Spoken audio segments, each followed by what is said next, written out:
Hello, Tim Gilberg here, Next Level Guitar. We got beginner vocal lesson number.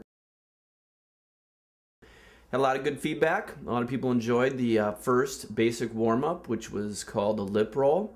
Some people could do it, some people could not. You gotta work, can't really help you with that in person, so you're on your own on that. A lot of the vocal terms when I first started, the teachers would throw these terms at you and you're trying to learn these scales and do all this other stuff, and it's overwhelming. So I'm going to go through some of the terms, hopefully break it down in an understandable format so you can understand when people are saying you need to bring your chest voice up or your mix or your middle or you got your falsetto, your head, all that. We're going to go over that and break that down too. So get ready to rock and roll. And some viewers wanted to know why they would have to do vocal warm-ups or lip rolls or scales. Why can't they just sing?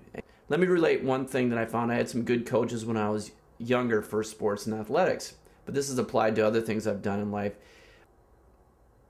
When I was younger, I was a speed skater. I was actually from Wisconsin, even though I live in California now. And when I was in middle school, I started speed skating and I wanted to get better. And the coach, I said, what do I got to do to get better? What do I got to do? I want to win these races. And he'd say things that had nothing to do with speed skating.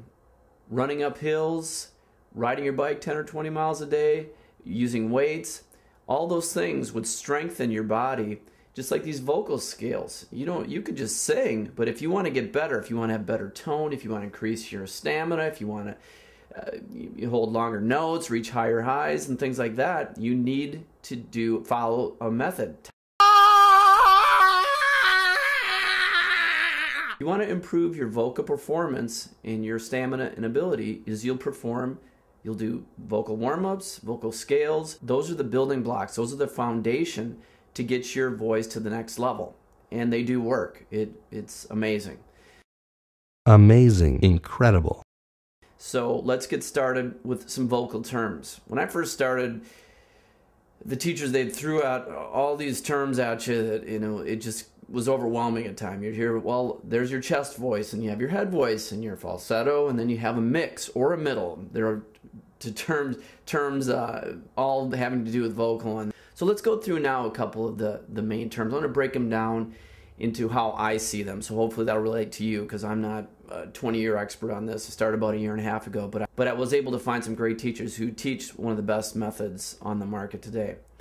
The first thing you should know is you'll hear people mention the chest voice. Put your hand on your chest and sing, ah, you'll hear it vibrate. Okay, this is your speaking voice, and if you put your hand right where I've got to hear it and just go, ah, you can feel it vibrates right there. Okay, your head voice.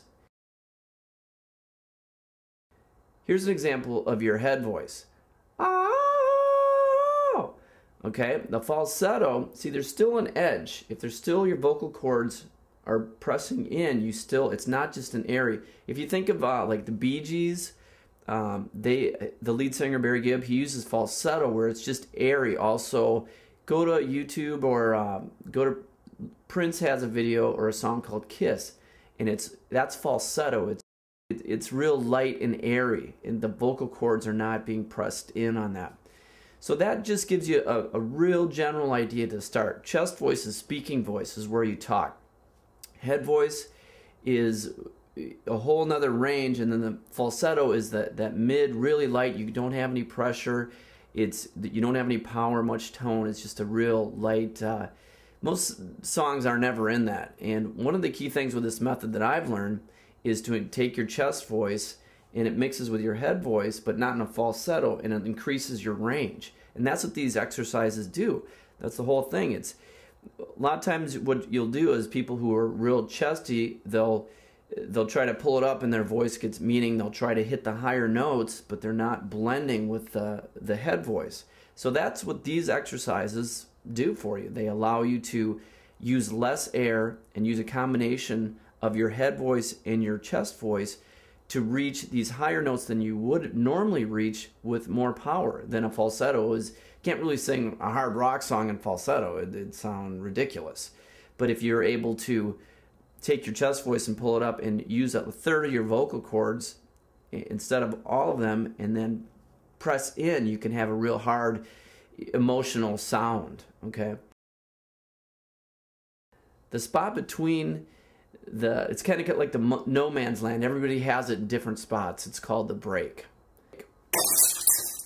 And like it sounds, you can people will run if you're constantly breaking and it's cracking. And one of the key things of the vocal training and using these scales is allow you to go from your chest to your middle to your head voice without a break, where you don't have that clunk where you're where there's a big noticeable. When you get it down, you can just go just smoothly up and down, and that takes work.